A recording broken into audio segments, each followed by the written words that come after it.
No spin, no bias, no censorship. I'm Dan Wootton. This is Outspoken episode number 313. And breaking today, Tommy Robinson is standing by to respond to claims from GB News star Neil Oliver that tomorrow's Uniting the Kingdom rally could be infiltrated by the deep state to launch a false flag event following the horror assassination of Charlie Kirk.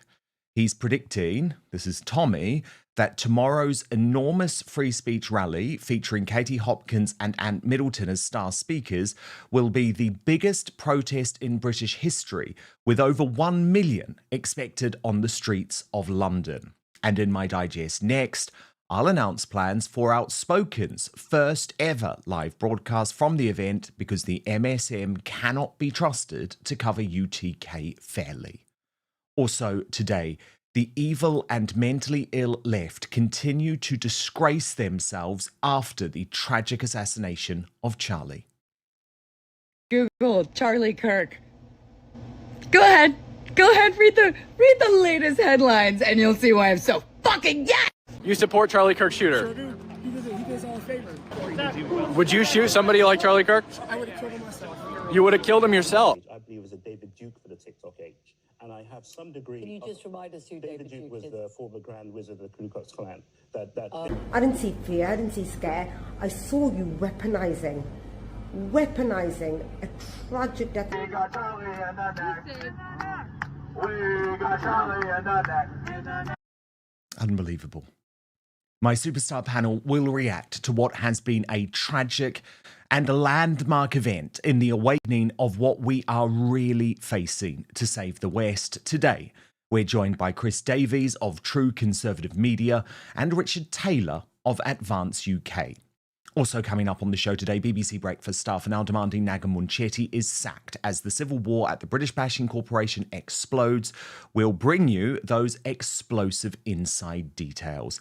And we'll unveil the worst Britain in the world this week as Shabnam Mahmood, Peter Mandelson and Prince Harry go head to head.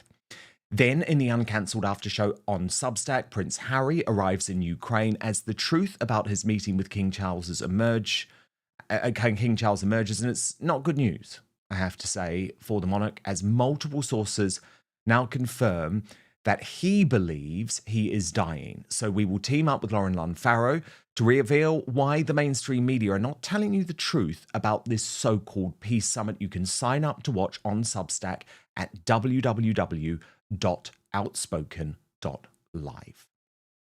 But now, let's go.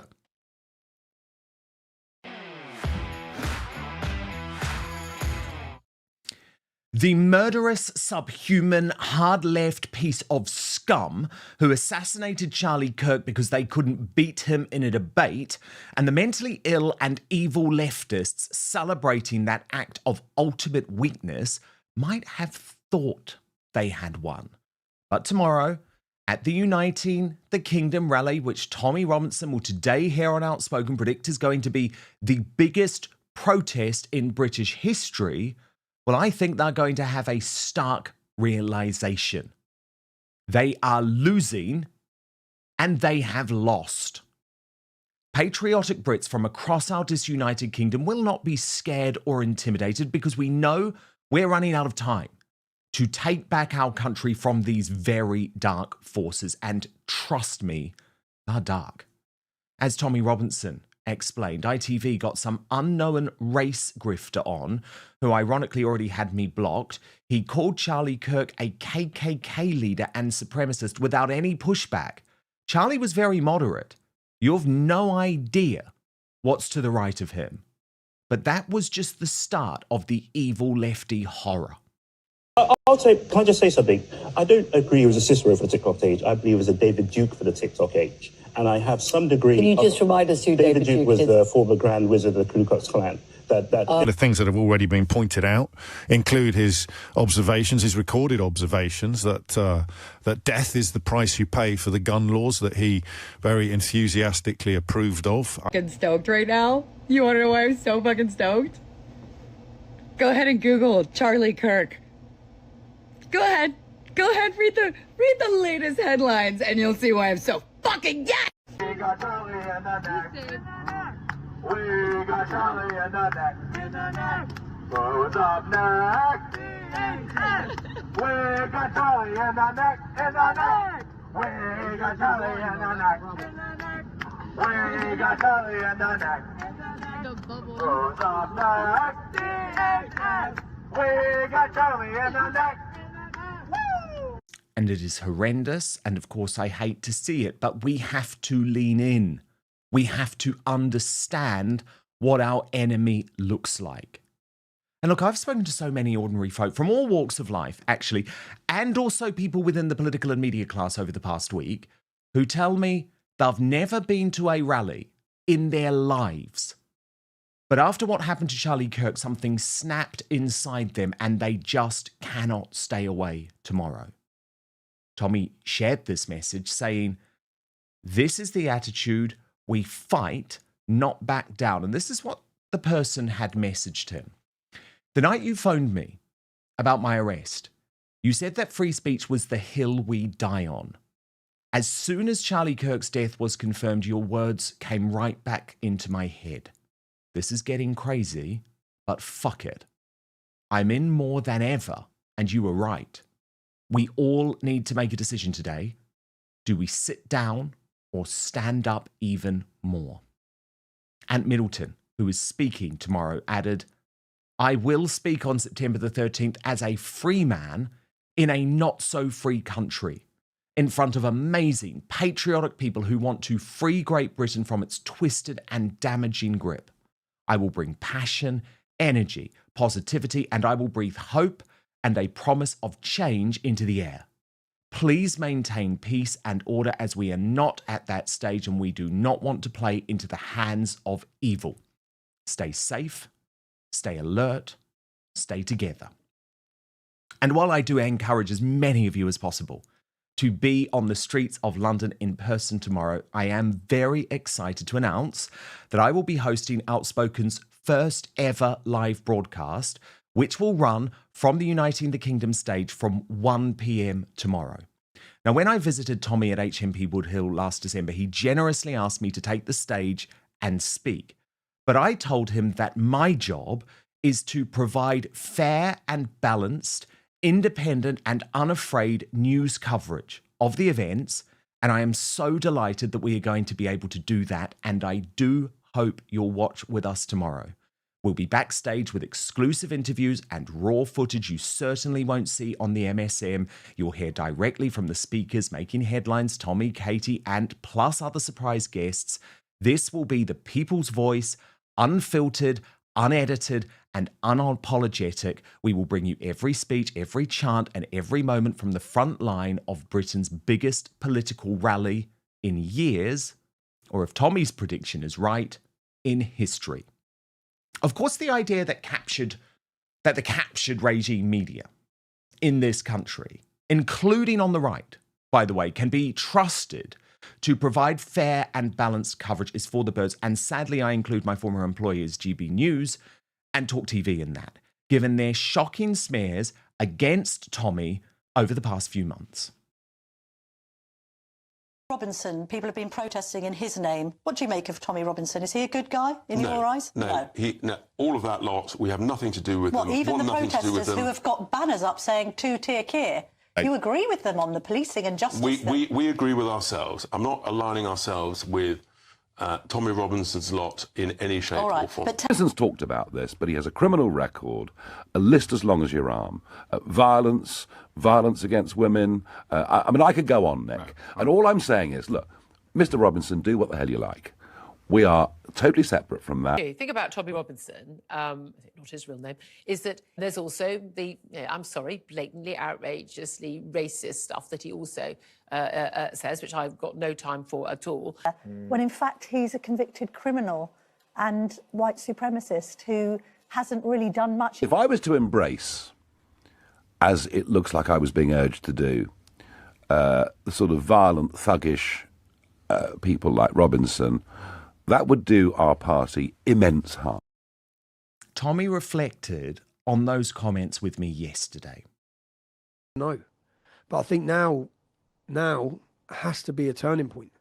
It has to be, because they put targets on all of us. So they don't have to kill us. They don't have to kill us. I'm getting attacked in St Pancras train station, not because of things I've said, not because of anything I've done. It's because of what the government and the media have said. It's because of people like Camilla Tomlinson. Camilla Tomlinson put a target on me. She lied on her show and put a target on me. Nigel Farage. This is just people from the right who are uniting over what's happening to Charlie Kirk. Nigel Farage has continually put a target on me with false allegations and lies and smears, just blatant lies. So these people, that's what's happened. Julie Hartley-Brewer has put a target on me. I've got a target on me because of right-wing commentators who apparently are horrified by what's happened to Charlie Kirk. But they need to realise that those lies and smears and those false allegations are putting targets on people. I wouldn't mind if people come up to me and confront me over something I've said or done. But when they're confronting me over things that I haven't said or done, yet media personalities on the so-called people right... who should be allies.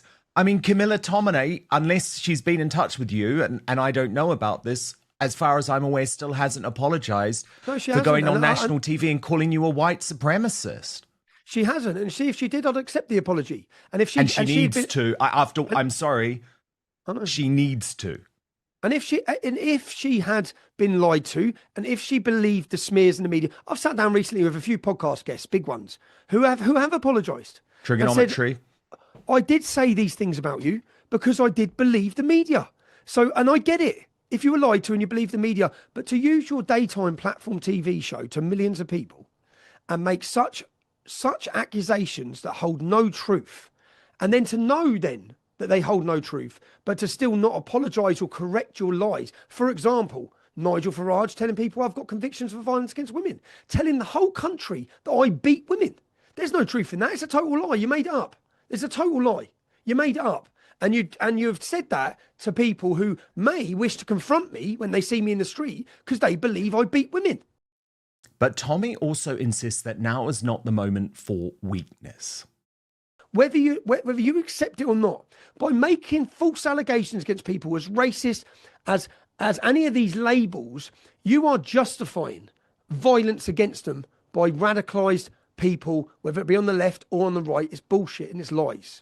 So I think that we're going off of now and talking about things that I shouldn't. I think we need to look at Charlie Kirk's life. We need to respect and honour him. And the way for us to honour Charlie Kirk is to speak and speak more and show more courage and show more defiance. Not be weak. Do not change your plans in what you were doing. I'm not changing my plan. There's no way I'm changing my plan. Brilliant. Brilliant. And that's what everyone else should do. Absolutely, we will remember Charlie Kirk on Saturday. And we will, but it's devastating to me that the soft right in this country has joined the left in spreading this hatred, because it's the left that is the real threat. Remember, this is now the UK's Deputy Prime Minister. Who would line up with neo-Nazis and the Ku Klux Klan. And in so doing, spit on the graves of men and women who died fighting fascism in the Second World War. Narinder Kaur said she wasn't going to politicise Charlie Kirk's death, but within hours, she was slamming Jeremy Clarkson for saying he is now afraid to be a newspaper columnist in this country. The weaponizing of the tragic death of Charlie Kirk is actually pretty despicable and low. I saw a tweet Jeremy Clarkson's put out. I've seen plenty of tweets, Tommy Robinson, the lot. Jeremy Clarkson, suddenly very afraid as a journalist for his life. The same man that put out a tweet about Megan Sussex, how he wished for her to be paraded naked and human feces to be thrown at her, is now afraid for himself because of what's happened to poor Charlie Kirk.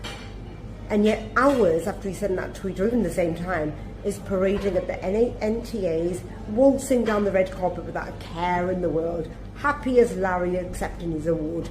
I didn't see fear, I didn't see scare. I saw you weaponizing a tragic death of a father and a husband, and you're using it to your own terrible... No. That's what you're doing. The left are just completely tone deaf to the threat they have created. Alistair Campbell actually had the cheek to write, reading some of the reactions, hearing some of the reactions from Trump, Musk and others, hard to avoid the conclusion they either want a civil war or have literally no regard for the consequences of their words and actions. That prompted the independent journalist Jack Hadfield to correctly respond, "Are you for real, Alistair? Many of your colleagues on the left commentariat who label their normal political opponents as dangerous Nazi fascist scum have contributed so much more to the normalization of political violence. You should hang your head in shame." And given the very real threats to her leader Nigel Farage, credit to Leila Cunningham of Reform UK for calling out live on air at GB News that cretinous scumbag Matthew Stadlen. To get it right. Let me ask you a question, Matthew. Have you ever called Reform a racist party? No. Okay. But people Have on you the called left them a have. far-right party? I can't remember what I've called them. I'm sure you- 2 I'm years sure ago. that- I'm I would sure certainly that have called them. you've I would called certainly them call hard them right. I'm hard sure right. you've And called free Nigel speech, by the way, involves, of course, being able to call accurately as you see it a political party. That wasn't my point. What My you point think. is, why are we hard right? What part of reform The policy is hard right? constant focus on immigration, legal and illegal, and the encouragement by Nigel Farage of people peacefully to go and protest outside people's homes, which asylum hotels Peacefully. are. They're not I their thought, homes. no, They're that's not where their that homes. is where they live That at the is not moment. their homes. That's where, and if I'm your sorry, children were in that's those not their homes, homes. and if my Don't children, talk let me over just each finish. other. If your children were in those homes or my children in those homes, we would feel appalled. And I thought it was disgraceful There of are no Nigel children in Farage. there. And I'm very happy There to are no call children. They are Reform, men. the party you Some of them are represent, sexual offenders. hard right. And that is my free speech, and it's not inciting violence against you because I condemn Well, look- any hate against you. Just- but I will call you hard right because I think you are. Just utterly despicable, utterly despicable. And I wanted to show you this too, from my friend Colin Brazier, who responded to Adam Bolton of Sky News, who wrote, "Can't believe, Kirk, it's America's issues, not the UK's." And as Colin Brazier responded, "You and I work for Sky TV, a British-based company, utterly convulsed by the death of an American, George Floyd. When one of the world's most high-profile free speech advocates who spoke on campus in the UK is killed, it warrants extensive coverage. Why is that unbelievable?" And what's quite beautiful is that people have been digging up these old posts from Adam Bolton. Look at this from Chris Rose, who compared what he'd said about George Floyd and Charlie Kirk. And when it came to George Floyd, there it was, 8 minutes and 45 seconds, the killing of George Floyd, narrated by Idris Elba, Monday at 9 p.m. across Sky. So it proves that not only are they dangerous, they're also hypocrites. And I think one of the most tragic things about Charlie Kirk is that he knew what we were up against. Core of the left, at the core of a liberal,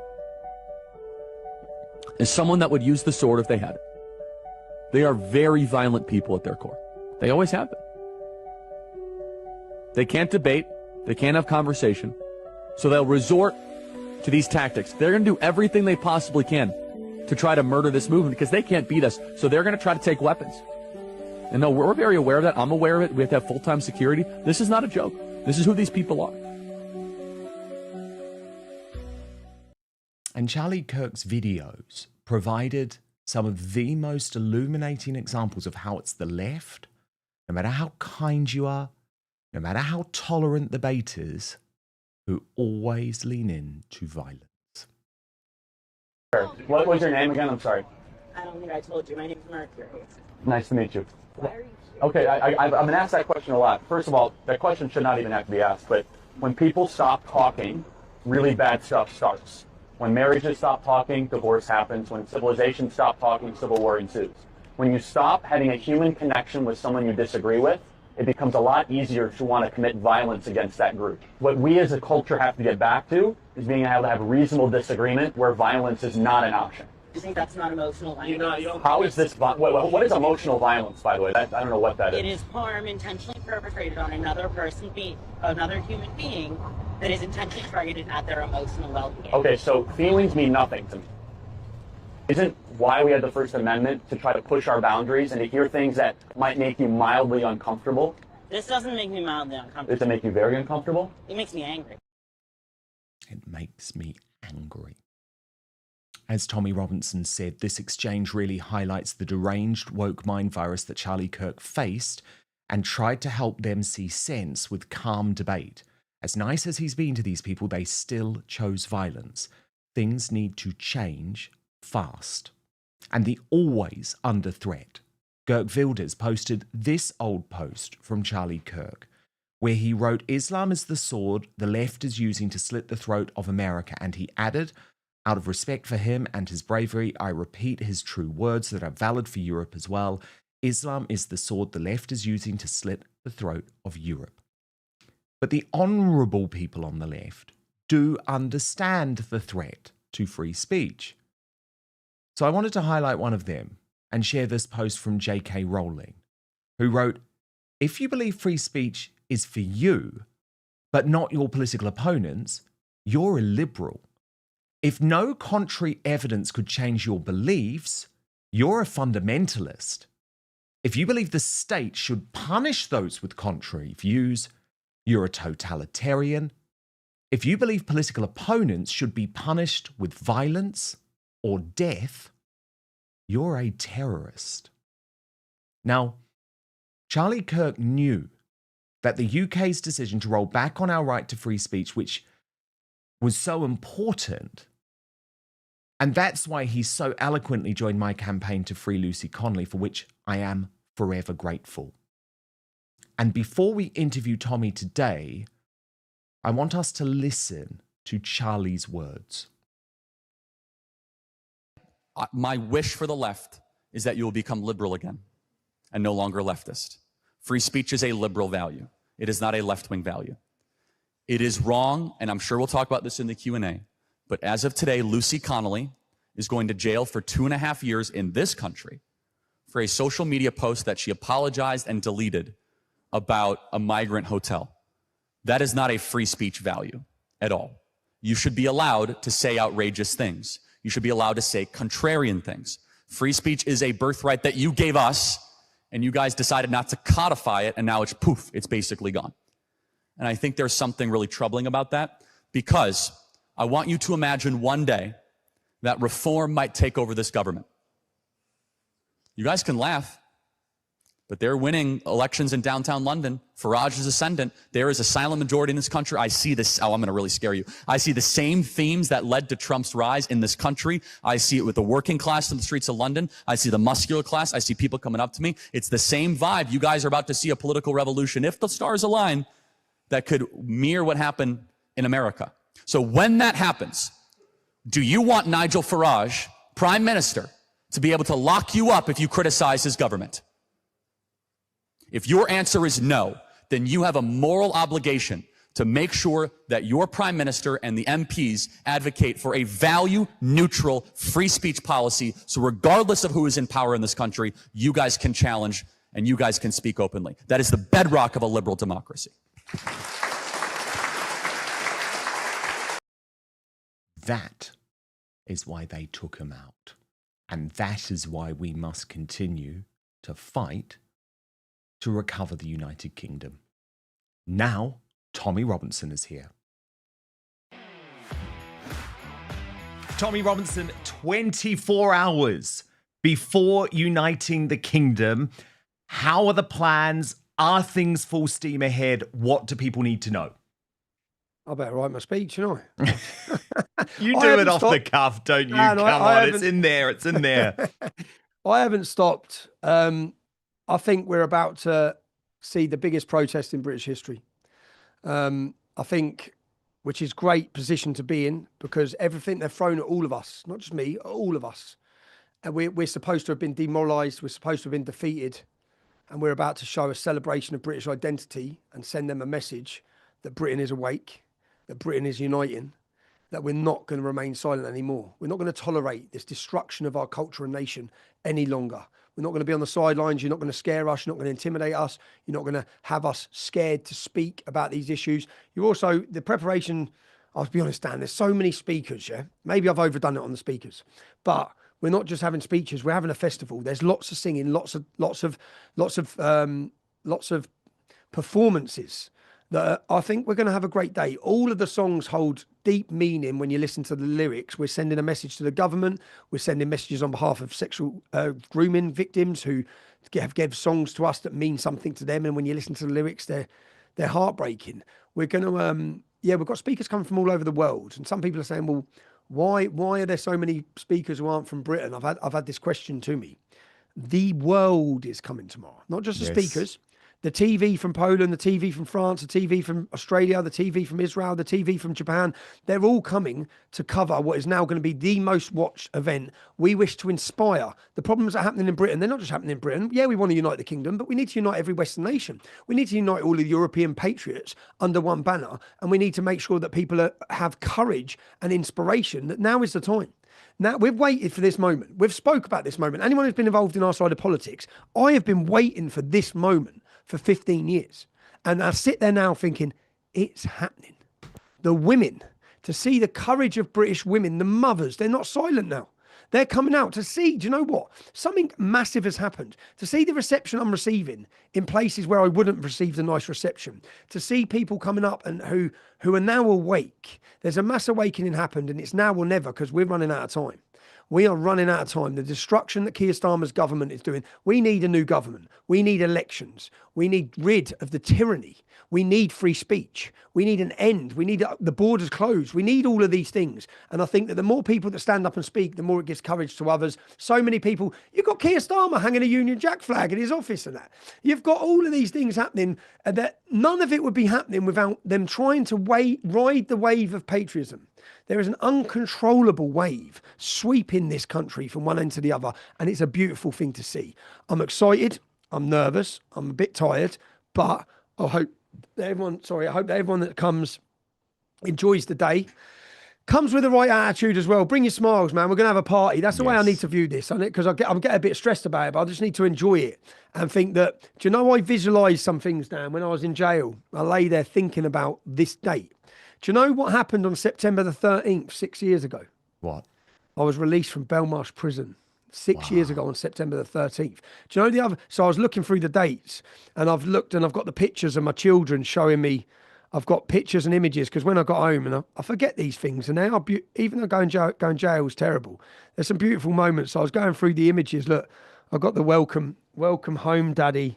Back to the madhouse, Dad. I missed you. So but that was, well, no, I remember sitting there with you in prison in December. This was always the date you had in mind. I guess what we couldn't imagine then is what's changed in the world. The support from Elon Musk, the huge momentum building across the country. All of that has changed. Couple of important questions, though. Firstly, Neil Oliver, Tommy, I don't know if you've seen this. He has warned, what's happened? He said, beware a false flag event in London on the 13th of September. Stage is set. State organised violence incoming. Do you have any fears that the event could be used by the deep state? I understand people's fears like this. Sometimes I, though, don't think it's helpful. Because what it does is it gives the state what they want, which is to instill fear in the public that they can't go out and demonstrate. It's what January 6th was all about. January 6th was about allowing them into the capital and then imprisoning everyone and doing a false flag in order to install fear, so that even when so much wrong is happening, the public are too scared to demonstrate. Now, what Neil Oliver's saying there, and I have the utmost respect for Neil Oliver, but what Neil's saying there is what people have said for our last 4 events, and none of it's happened. Now, for the state to infiltrate our movement on Saturday, they will have to cover their faces. They'll have to cover their faces. Now, if they don't cover their faces, people will recognise them with the power of social media and know that they're undercover police officers or agents. Yeah. So we don't allow face coverings. We have held 4 massively successful meetings. I've just sat here now in here for a 2-hour briefing with the police. I've got another one at 3 o'clock. We are working tirelessly to make sure there's a safe event. The last 4 have been totally peaceful and safe. So I understand people saying that, but what that does is install fear into people, sometimes false fear. And people who listened to it last time, they said, you're all going to get arrested, you're all going to end up in prison, this is going to happen. It didn't happen. It didn't happen. If you listen to that, what's the purpose then that we can never protest again in case there's a false flag? So Like, people should have the confidence that this is an organised event. We also have to speak about the mainstream media, Tommy, because don't you feel like this event on Saturday is going to be the end of the mainstream media in this country? Because for the first time, what's going to happen, and by the way, I include GB News and Talk TV in this, there is a huge cultural movement which is spreading through the country, spreading through people who, by the way, I mean, I've spoken to senior people in politics, Tommy, who say they have never attended a rally in their life, but they are coming on Saturday. Yet the mainstream media are going to pretend like this isn't even happening. I think it will be the day that kills the mainstream media in this country. I think GB News are coming. I think they're coming from what I heard, But yes, we've been ignored, but all of them are irrelevant. Let me tell you why. 140 media passes we've given out to, as I said, Tyler Olivier has come over. He's doing a documentary, 8 million subscribers on YouTube. What do we need the BBC for? They're coming from Japan. They're coming from Australia, TikTokers, YouTubers. We've get passes out to all of them from all over the world. This is going to be the most watched political rally and event. That's what in central London. That's what it's going to be. It's going to be the biggest.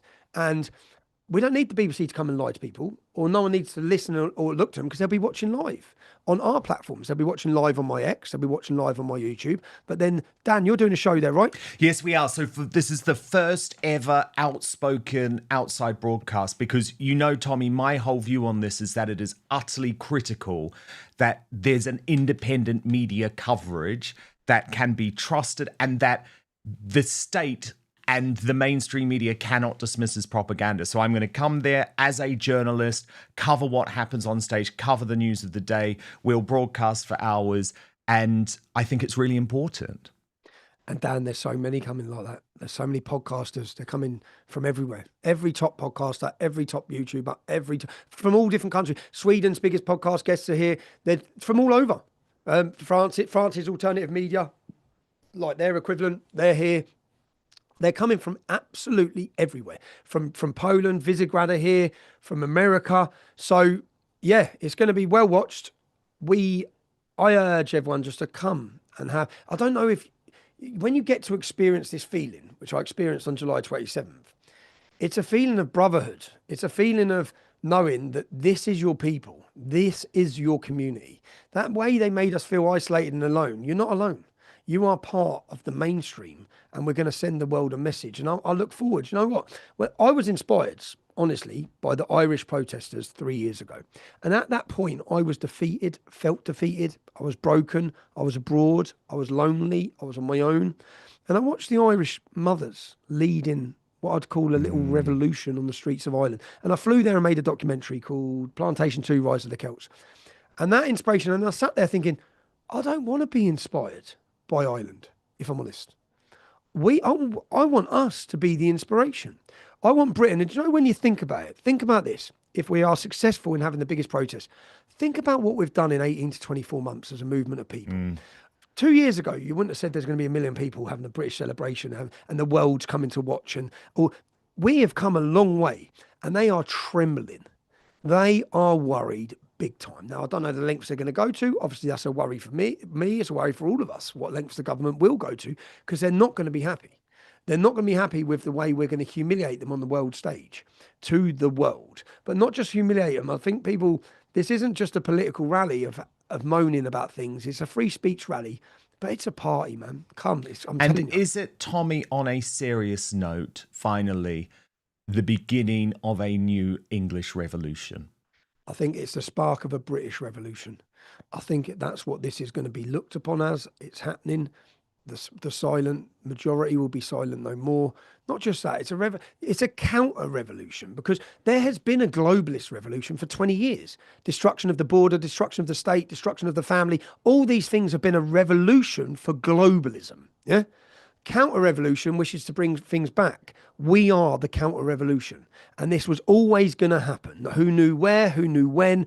I am blessed that it's happening in London. It's the capital of the world, and it's happening with the Brits. I think we all need to recognise the commitment of Northern Ireland, of Scotland, of Wales, And unfortunately for them, it is happening in England's capital city. But they have come and showed loyalty on each one of these events, and we're grateful for that. And if we can unify Britain, do you know on this event, Dan, there are Republicans travelling to London with loyalists. They have been at war with each other. They've now together come in unison to our capital city. I hope to see the Irish flag flying high. I hope to see all of those flags flying high. Yeah. And the fact that the last thing they want is us to have unity. That's the last thing they want. They've wanted to break and divide us into different groups. We're unifying Britain.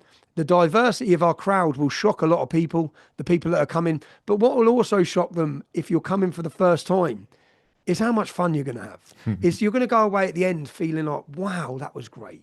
And there's hope. There's hope. And hope is contagious, man. And we didn't have hope. I didn't have hope till Elon Musk turned this back on. Yeah. And then I've come back and thought, right, not enough. I've just got hope now. We go. This is our moment. Yeah. And we're running out of time. We need to wake the country up. Every one of us as well. The Unite the Kingdom, Dan, it's part of all of us. Yeah. Every commentator, every citizen journalist, every activist, every personal person is part of that movement. And none of these things, getting to this point and what we're about to see on Saturday, wouldn't have happened without a catalogue of things happening.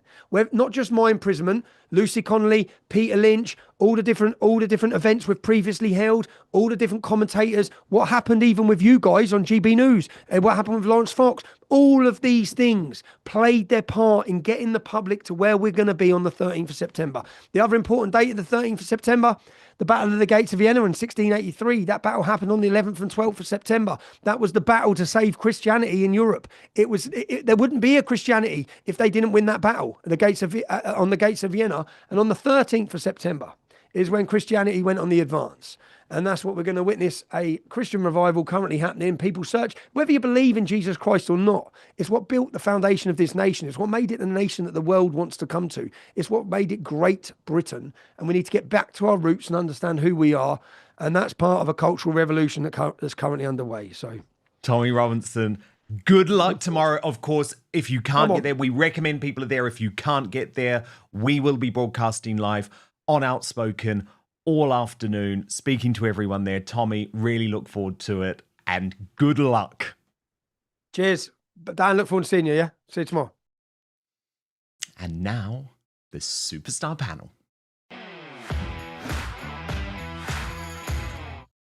Chris Davies of True Conservative Media and Richard Taylor of Advance UK with me today. Richard, after the week that we have had, which has been depressing on so many levels, tomorrow's event feels like it's taking on even greater significance. Do you agree? Absolutely, Dan. And listening to your digest there, it's highlighted the incredible need that we need to continue to hold the baton that Charlie Kirk and many others, who tragically lost his life to some crazed left-wing liberal who have no argument or no ability to debate in the way that he did. He did it with humor, he did it with politeness, he did it with charm. He was a gracious man, he was a family man, a Christian man, a man of great faith. And I think what this has done, it has emboldened our cause for us to realize that this event tomorrow is going to be absolutely humongous. It's going to be enormous for the reasons that you've outlined already in your show, because we cannot sit down and do nothing about what's happening right now, because the freedom of speech in our nation is under great existential threat. And I think it's clear for all of us that have been engaged, as you and many others, for many years, that have fought back against the mainstream propaganda and the narrative pushed by them, that we are somehow far-right thugs. We are not. We are ordinary citizens who believe in our history, believe in our culture, believe in the United Kingdom of Great Britain and Northern Ireland. And I think it's going to be one of the largest political gatherings, although it's a festival. I've been to 2 previous ones, and I can echo those words from Tommy. It was absolutely fantastic. And what they want to do through the media is they want to scare people off from not attending this event. And I would say to people, be vigilant, but don't let them silence your voice. Get to this event tomorrow. Let your voice be heard. Wave your flags. Let's unite, and let's make sure that we fight, not just on behalf of the freedom of speech itself, but show our support as we take that baton from Charlie Kirk that he so bravely fought for, a young life of 31 years of age. And when the news broke down, I got to be honest, I was in absolute shock. I broke down in tears. I was in London at the time, meeting with Ben Habib, and I was on the traveling back. I just broke down, literally. Instantly went and prayed for him. I'm a Christian believer myself, and all the values that that man stood for, the universities he attended and debated so beautifully with people and engaged with them, that is surely how we all should behave and all should be, and that's how we are, and we will continue that fight. If for Charlie and his family, we must think about right now, of course, our prayers go out to them, but we all have a responsibility and a duty, not just to sit on our backsides, but to get our feet on the ground and get to this great United Kingdom festival and make sure that our voice is heard. And mainstream media, we don't need their coverage. We don't need the BBC. We don't need Sly News. Yes. Listen, we've got you, Dan. You're going to be there live broadcasting. We'll have podcasters from all over the world. Yes. This is going to be such a huge event that's going to send shockwaves to the political establishment and the elites. Indeed, and they will probably try and ignore it, knowing them. And I think it's a very good point, by the way, that Tommy made. Don't wear the face coverings, because if there is going to be a false flag event, what's very important is that we know the people who will be behind it are the Antifa mob who will have their face covered. Tommy posted earlier today, Chris Davies, tomorrow we rise as one, September the 13th, the day we rise. Is he right? He's bang on, Dan. I echo a lot of the things that Richard has just said. Like Richard, I was completely taken aback by the news of Charlie's death and an assassination. Let's be honest, that's what it was. And I think it's important that he did not die in vain. Now, that's quite a trite thing to say ordinarily, but on this occasion, I think it really is meaningful, because I think the US has seen the United Kingdom during the time of Donald Trump as 47th president of the US as becoming a free speech desert. And they're quite right. That's exactly what is happening. But in one firing of a sniper's bullet, I think there has now been an acceptance on the part of the United States that what has happened in the UK, there is huge desire in the US for the same thing to happen. There is huge opposition. Tommy's on the money tomorrow. We need everybody there, everybody to turn out, everybody to be peaceful, everybody to bring their flags, have fun, and absolutely do not cover their face. Very, very well put. Very well put. Because, of course, we've got to make sure that the patriots there are protected. So much of what Charlie Kirk previously said has come back and flooded back in ways that take on such greater significance after his assassination. But arguably none more so than this post, where he wrote, "You can tell a lot about a person by how they react when someone dies." And my God, when you look at the reaction from the left, not just in the United States, but sadly here in the United Kingdom too, that couldn't be any clearer. They are evil, they are mentally ill, and we have to keep calling it out.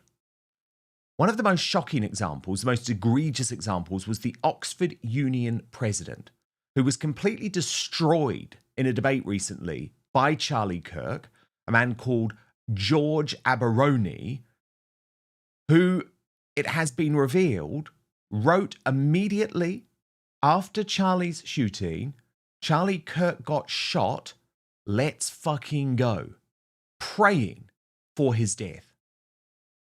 And again, I think it's really important to lean into this because he's at Oxford University, he's debating Charlie Kirk. These are the madmen that our university system are churning out into the world.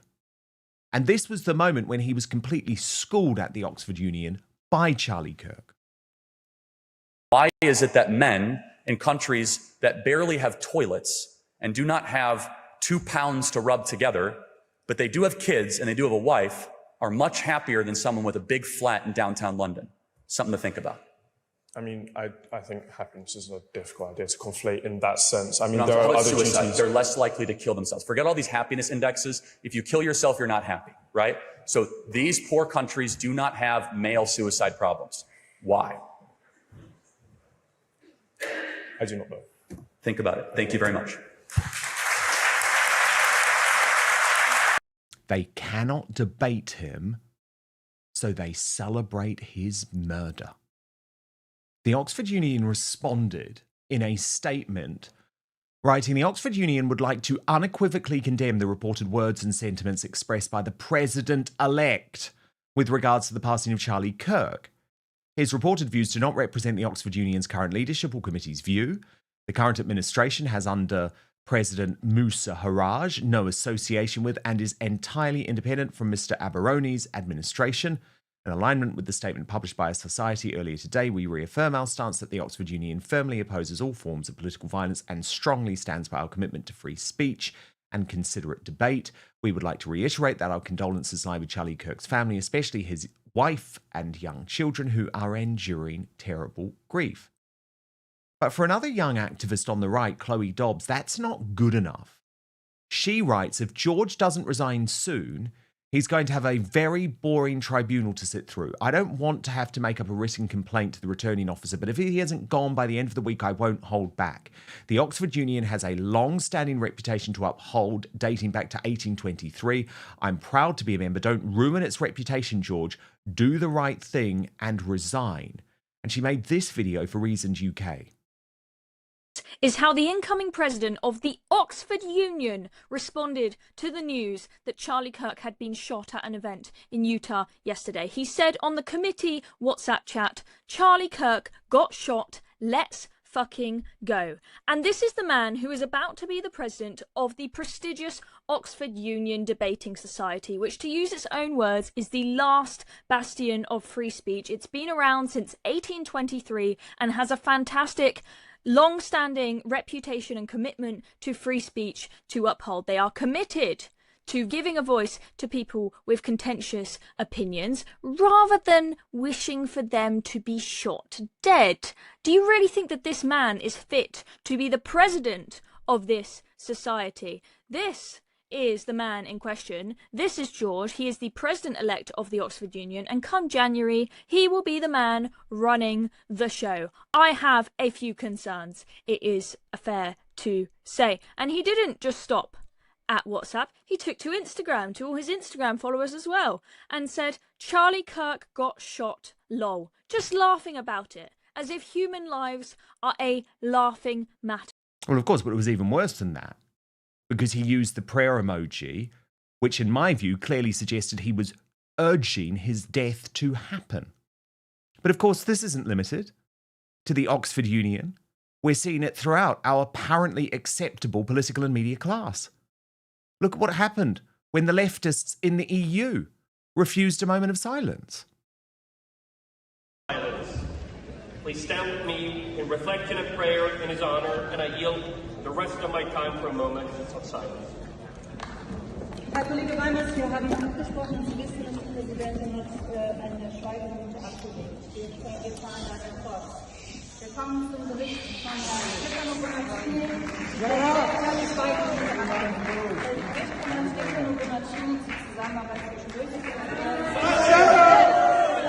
Shut up!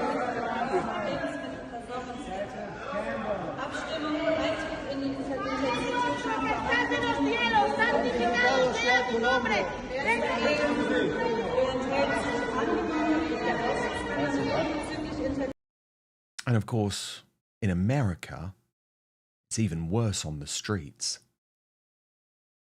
Created sick. Do you support his death? I do. You support his death? Fuck Charlie Kirk. You support Charlie Kirk being killed? Yes, I do. On the day he died, you're here at a vigil for Charlie Kirk and you support his death. Do you support a Nazi? No, I don't support a Nazi. Charlie Kirk wasn't a Nazi. Yes, You support his shooter? Yep, sure do. Freedom. You support Charlie Kirk's shooter? Sure do. He does all a favor. Would you shoot somebody like Charlie Kirk? I would have killed him myself. You would have killed him yourself? Okay. Do you have a job here in Seattle?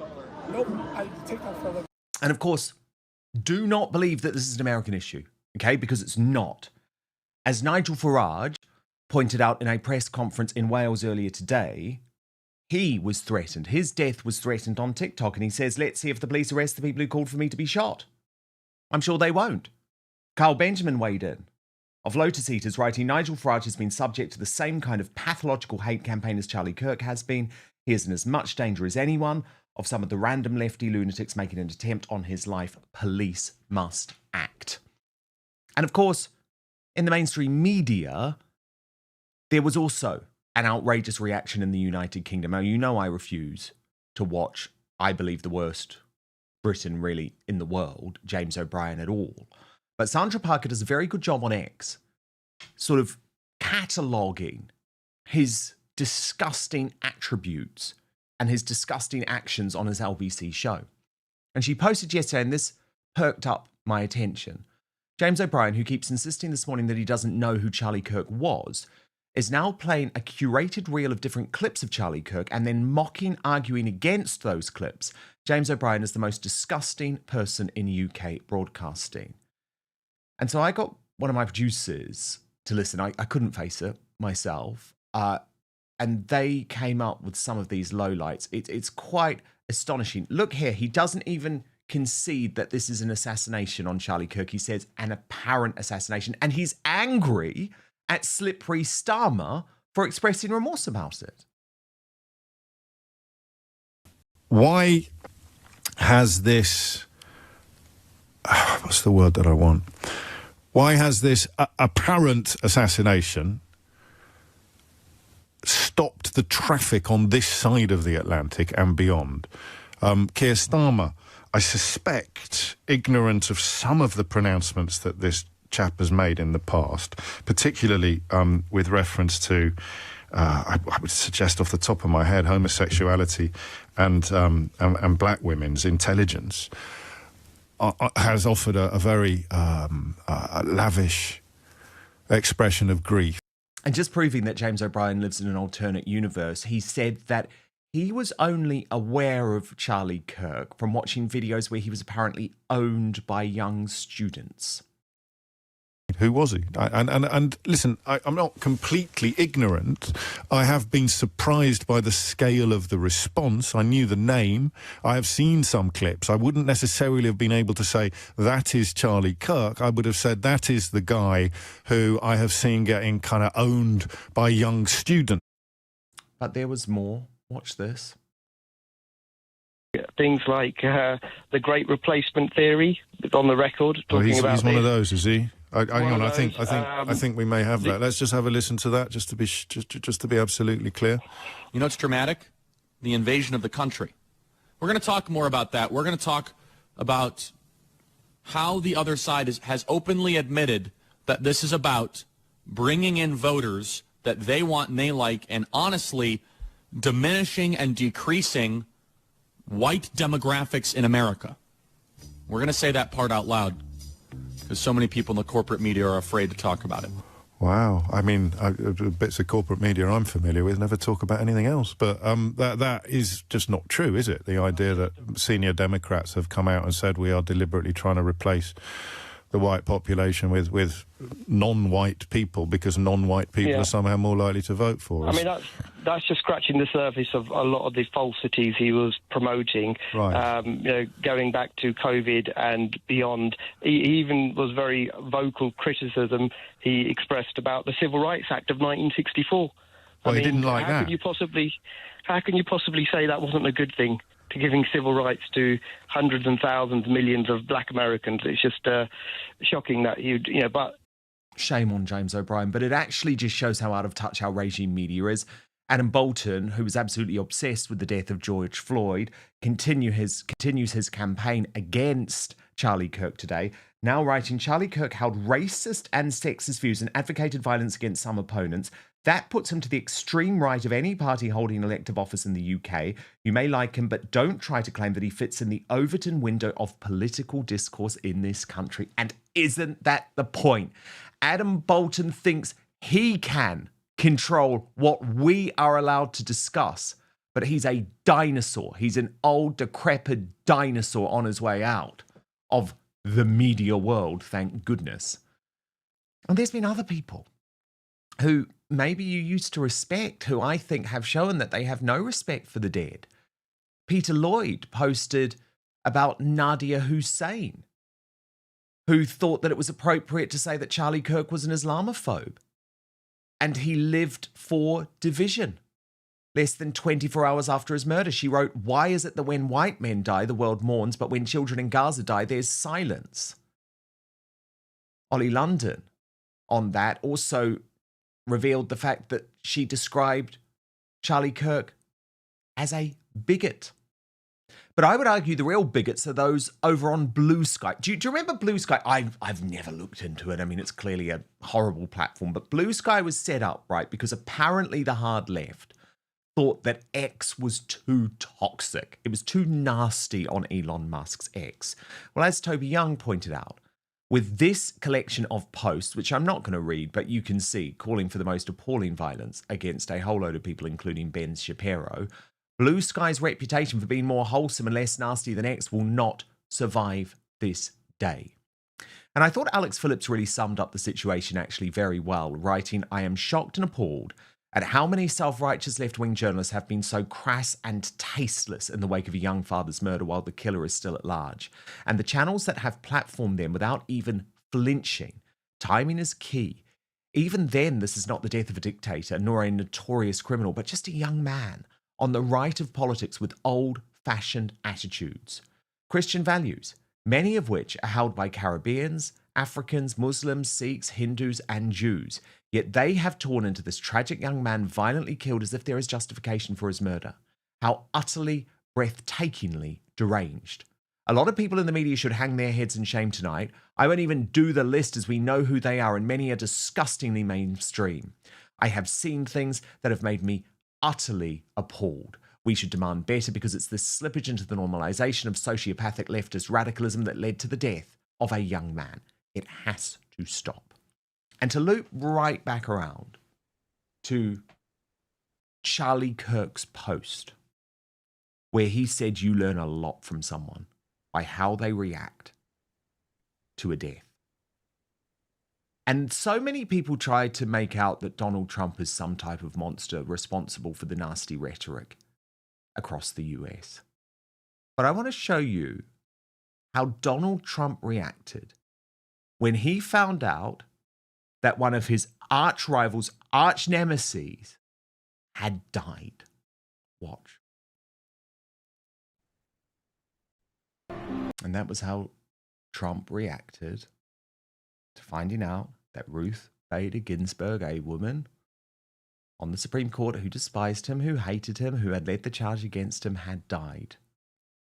So what we're seeing, to my superstar panel now, by the way, Richard Taylor and Chris Davies. So what we're seeing, Chris Davies, I believe, is the left revealing who they really are. And personally, I think we have to lean into that. We can't look away. Dan, when someone reveals themselves to you, believe them. This stuff has been around since time immemorial on the left. There are so many protestations about the so-called far right and the threat of violence from the so-called far right. And yet when you go back through the history books in terms of violent revolution, it is more often than not the hard left, the nasty left, and they will hate being called that. They have been completely possessed by woke ideology, by DEI. And do you know what, Dan? I read a post before we came on air from Father Calvin Robinson that said, and I'm paraphrasing here, that he's going to become even more extreme in his Christianity and his politics. Now, I know what Calvin means by that. He's going to push back harder. We all need to push back harder. We cannot continue to allow these people to occupy the narrative, to set the language agenda in this country, which everyone then trots along with and abides by. We have to reclaim this United Kingdom and the wider developed world.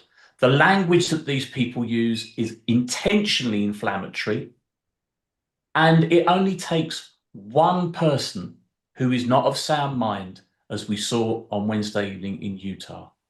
It is time that we, on the right, regardless of party allegiance, get a hold of the narrative and drive it forward and push these people into the sunlight, like James O'Brien, so that people can see them for what they really are, vermin. Very, very powerfully put, Chris. Richard Taylor, what was your reaction to that James O'Brien broadcast? Well, firstly, Dan, like you, I don't watch James O'Brien. I've got no time for him whatsoever. And you've just put him on the screen here for me to watch.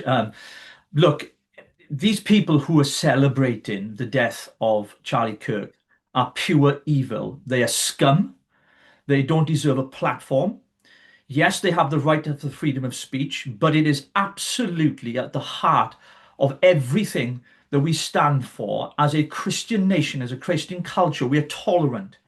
But to use the rhetoric they're using to celebrate the death of another human being for being a family man of great value, who debated so wonderfully with so many people on issues that are so close to our hearts. And this is not a political platform I'm talking about. I'm talking about humanity itself. He stood for what was right, what was honest, what was decent, all the good things in our human nature. And based upon the fact that we are a Christian country, the basis of our constitution is Christian, we must do everything we can to keep that in the forefront of people's minds. And the reason we at Advance UK have continued to do that as a brand new political party is for the simple reason we believe that our culture has been eroded because of an invasion of Islamists that have come here with their ideologies, their doctrines, and their culture, and they want to radicalize, they want to change our culture, change our way of life, and everything else. Charlie stood against that. That doesn't make him a bigot. It makes him someone who believes in what he fully embraced as a Christian, as a believer, that our nation is better when we are led through Christian principles and morals that he believed in. And I believe the same. And we have to fight and die on that hill if necessary. It is a tragic scene to see so many political commentators and people in the media coming out and celebrating the death of a family man. Even Stephen King today tweeted out on his X account, the author, saying that he had no time for Charlie Kirk because he wanted gay people stoned. Within an hour, he retracted that post and apologized. He apologized and said, "I'm sorry, I got it wrong. Charlie Kirk has never said he wants gays stoned to death."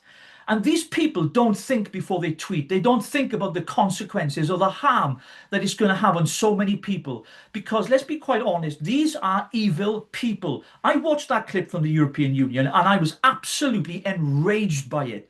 And, you know, it is full of evildoers. It's a cesspit of evildoers. And I'm glad for one that we left the EU because we were sadly part of it. And that whole environment where people think they have a divine right to celebrate the death of this young man, this family man. Do you know what, Dan? I'm so angry. I'm holding back here because I'm so appalled by what I'm witnessing right now. I'm so glad that you brought up that Stephen King tweet, Richard Taylor, because Charlie Kirk had actually posted, "I believe marriage is one man, one woman. Also, gay people should be welcome in the conservative movement. As Christians, we are called to love everyone. I will always stand against people who wish to establish their own personal values as a reason to kick others out of our movement."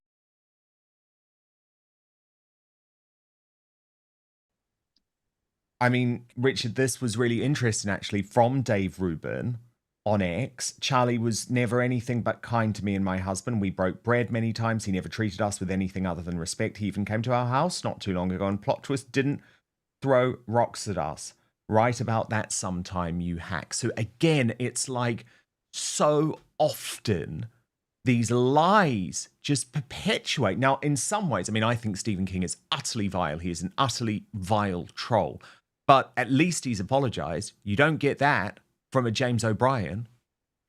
Certainly not, Dan. And James O'Brien is a long list of people within our media platforms that you've already mentioned on the show tonight. And it's evident to me that these people have no humanity at all. They no compassion. They no understanding. You know, I've labelled the point he's be a family man, and the way he debated, the way he was endearing and so loving and so kind and generous to people who were on the other side of the argument. And yet we have these people who are crazed and Narinda looking for clickbaits, trying to get people, you know, on their side of the argument. This is not an argument. This is pure evil. It's demonic, in my opinion. It's an attack not just on freedom of speech, but the very values upon which our Christian nation was built upon. And that is respect and decency and honesty and forgiveness and all of those things. And they are the very thing they accuse us of. And, you know, people like David Lammy, the Deputy Prime Minister, you know, called those of us who voted for Brexit Nazis. Their rhetoric is beyond unbelief. It's unbelievable, and yet they get away with it. And I think the festival that we're coming up to tomorrow with Tommy Robinson, with so many wonderful speakers, and I know there's going to be some guest speakers there as well. It's going to be a fantastic time. It's an opportunity for us to really raise our voices and say, we will not allow this to go unnoticed. And we're all Charlie Kirk right now, because we will take that baton on for the freedom of speech and everything else that he believed in. And I think that's very important. Breaking right now, Naga Munchetty under serious pressure to quit BBC Breakfast after the boss who she went head-to-head with was cleared in an investigation, yet serious question marks remain over her inappropriate sexual jokes and her treatment of staff. So, you know, I've been across this story and it has been a fascinating one. And the reason that I've looked at it is not because I have any personal issue against Naga Munchetty. I don't. What I have a real issue with is that the British Bashing Corporation will throw white, straight, old men under the bus for literally making a joke or literally singing a Kanye West lyric. I'm referring to Greg Wallace and John Turode, but there are many others where they came from.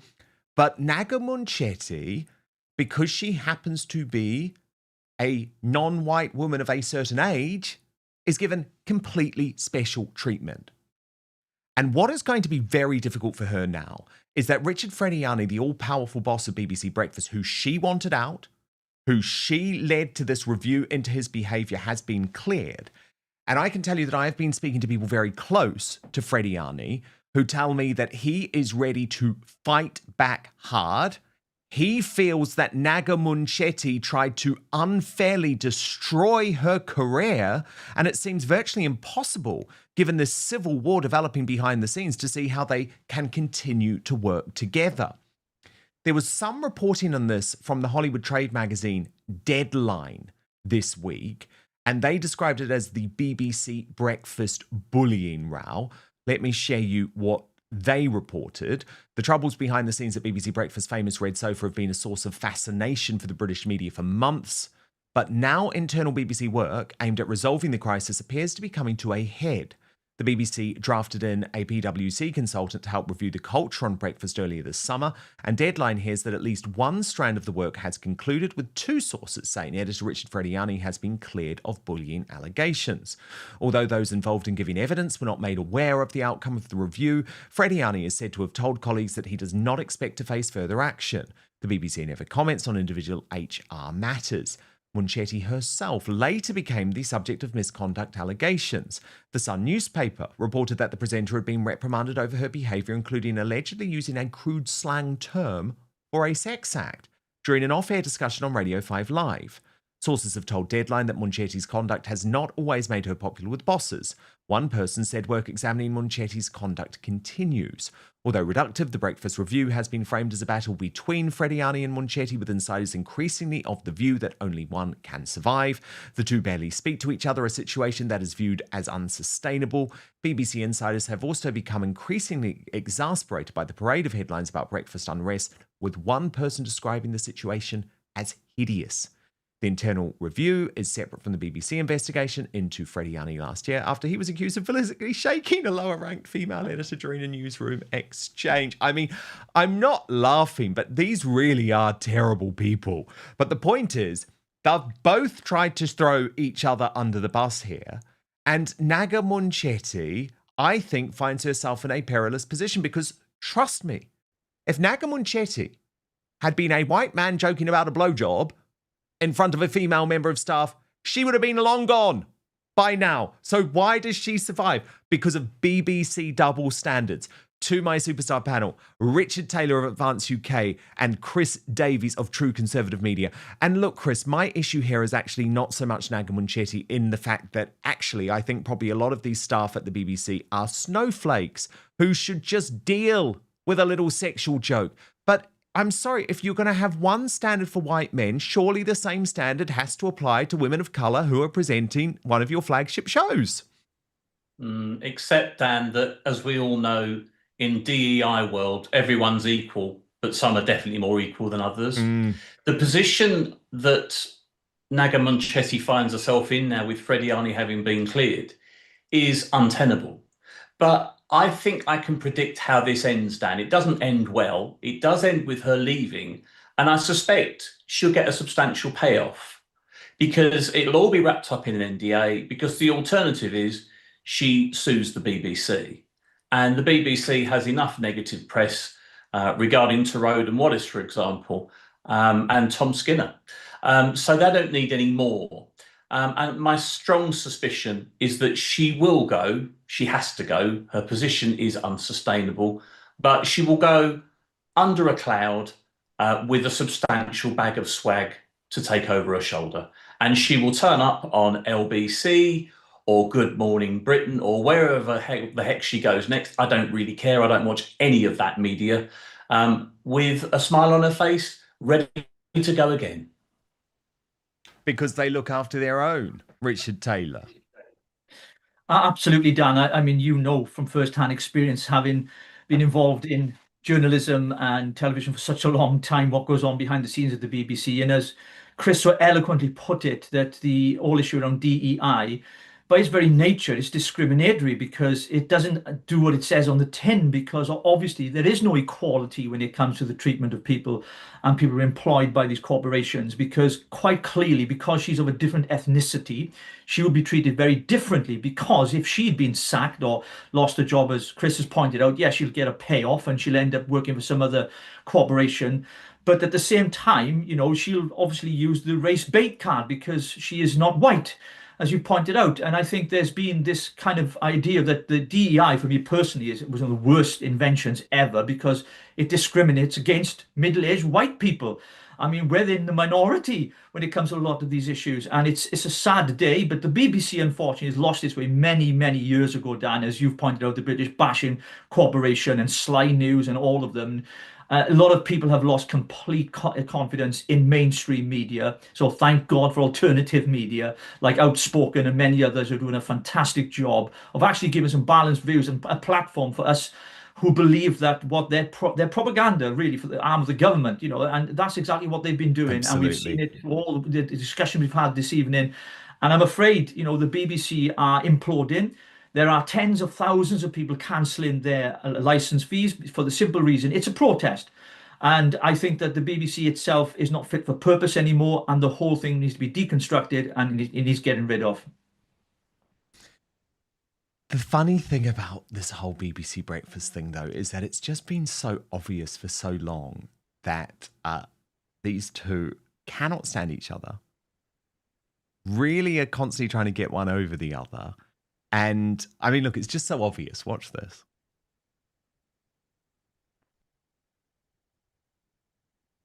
Come in, making sure you've done your research on us as well. Well, I think it's polite. Also pointing your finger quite a lot, to be honest. What do you? That really, I'm so sorry, Charlie. Do you not like being interviewed? Do you know, I like communication. I don't mind. You wish you were here now. I don't like ice cream, Hannah. You don't like ice cream, No. but you just said pistachio. If I had to eat an ice cream for the rest of my life, it would be pistachio flavour, but I don't like cold food. Do you like brownies? Not so much. But, you know, we'll get to know each other, Hannah. And you'll find out Charlie likes ice cream. You'll get more You definitely Charlie. will. I won't be bringing brownies into the office then. No, everyone else does. Don't let me deny the rest of the office. Hannah, it's been great talking to you. I'm glad you're enjoying the ice cream. Certainly needed in this weather. Take care. I'm having a great time, yeah. Thanks.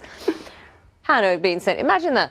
Oh, business correspondent. What's your job? I've got to be sent to an ice cream factory, and you actually like an ice cream parlour. Do you think you rather brought the tone down then? Oh, be quiet. Come on. Well, but Hannah I was- apologise. She was working hard, doing the story, and then... time now for a look at the headlines where you are this morning. You would hear the voice later, and can you look interested? I'll look this way. Which camera? So the interesting thing here is that one thing is, which is it, camera 3? What am I? What, 4? No, I wanted a single because I think we just need to remove. There we are. The interesting thing you'll be asking at home is, what is the effect of that on a conversation you might have on Mars? So the effect of that is, one, you wouldn't hear the voice. You wouldn't hear the voice as quickly. It would take a while to travel, and also it would be quite a bit quiet. So now you know. If you're having a conversation on Mars shortly, we know the official details on that. I'm sweating. It's nice when people pay attention, isn't it, what you're saying? It really is. Have you got a story? I mean, Chris Davies. Come on. Someone. I mean, obviously, I just want the whole BBC put out of their misery, but seriously, come on, put it out of its misery. Yeah, it's a wounded animal, Dan. It's a one-legged donkey of a corporation, quite rightly, as you referenced, and Richard did earlier on, the British Bashing Corporation. That's what they do. She's utterly disingenuous, Dan. I mean, on top of the fact that she's completely talentless, she is awful to watch, awful to listen to, utterly fake. And she's dialing it in and picking up, I don't know, 300 grand a year or whatever the figure is. I don't know, because I don't care about the BBC's salary league table. All I care about is the fact that it's my money that's going to fund that. That is journalism, apparently. That is broadcast journalism. She's atrocious. She's up there with Narinder as a race baiter. She's down there with, I don't know, Aunt Molly as a news presenter. She's dreadful, Dan. Horrible human being. I don't want her deplatformed. I love it that she's getting plenty of sunlight because people get to see the real Naga. But really, I think Naga is now Naka. It's time to put her out of her misery. Oh, my superstar panel, Chris Davies of True Conservative Media, Richard Taylor of Advance UK, after what has been a really difficult week. Nice to end on something a little bit light, I guess, a little bit light. But thank you both so much. And of course, we are going to be revealing today's worst Britain in the world this week. Now, a reminder of your nominees. These are the Union Jackasses from across the week. On Tuesday, it was the new British Home Secretary Shabnam Mahmood. On Wednesday, Peter Mandelson sacked because of his links to Jeffrey Epstein as US ambassador. And on Thursday, Prince Harry, after that awful tour to the United Kingdom. Some comments from you. Sue Private says, Shabnam Mahmood, sack her. She will not put her country first. To her own words, she is Muslim first, just like King Charles and Starmer and the rest of the government. Private Custard says a measure of just how much people hate Harry. He's just about even with the guy thrice fired for shady bullshit who was friends with a child trafficking paedophile even after his conviction. And Aaron Dell, 7879, says, no doubt in my mind it is Prince Harry. He has no intention of wanting a reconciliation with his family. He is just trying to drive a wedge between King Charles and Prince William, as they both believe in different things where he is concerned for the future. King Charles needs to think carefully and see sense and realise what he is doing. He can't admit he's done anything wrong. He's demanding apologies himself, along plenty of other rubbish, no offence, but I'm worried that King Charles will give in. Okay, your results are in. In third position with 27% of the vote. Actually, we're tied. Oh my goodness, I've just noticed this. We're tied. So yes, she was completely right. Peter Mandelson and Prince Harry tied as the runner-ups with 27% of the vote. But the worst Britain in the world this week with 46% of your vote, the new Home Secretary, Shabnam Mahmood. Okay, a reminder, our first ever Outspoken live broadcast from central London for the Uniting the Kingdom rally from 1 p.m. tomorrow. Go and set a reminder right now on your YouTube, because that's how you will be alerted as soon as we go live tomorrow.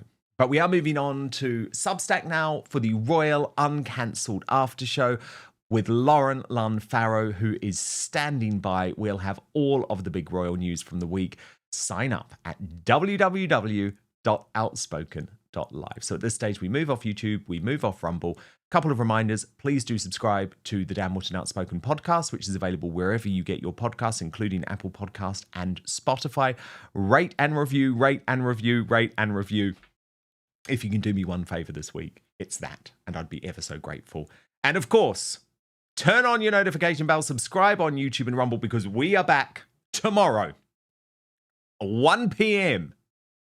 UK time, for the Uniting the Kingdom rally live. Oh my goodness, I'm nervous. I'm nervous. Our first Outspoken live broadcast, but stick with us. It's going to be fun, and you're going to get to see everything going on stage, in the rally, and backstage with me as well. And most importantly, I promise to keep fighting for you.